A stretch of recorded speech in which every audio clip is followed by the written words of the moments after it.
Hello people, this is day 8 on 120 of healing my hormones. இந்த ரொட்டீனை நான் start பண்ணி 1 week ஆகிருச்சு.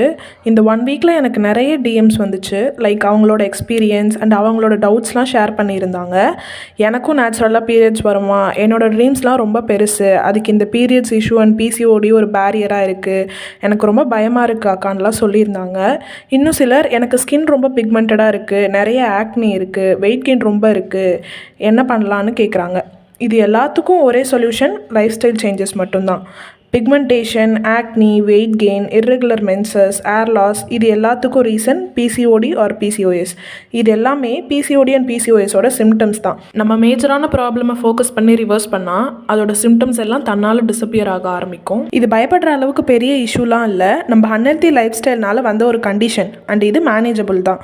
நீங்களும் இதெல்லாம் கோ த்ரூ பண்ணுறீங்கன்னா you are not alone, you are not broken. நம்ம லைஃப் ஸ்டைலை சேஞ்ச் பண்ண எடுக்கிற ஒவ்வொரு சின்ன ஸ்டெப்லேயும் ஹீலிங் ஸ்டார்ட் ஆகும். அதுக்கான ப்ராக்ரெஸ்ஸாக உங்களோட இந்த கண்டிஷன் சேஞ்ச் ஆகுறது நீங்கள் பார்ப்பீங்க. பர்ஃபெக்ட் டைமுக்காக வெயிட் பண்ணாமல் உங்களோட ஜேர்னியை நீங்கள் இன்றைக்கே ஸ்டார்ட் பண்ணுங்கள்.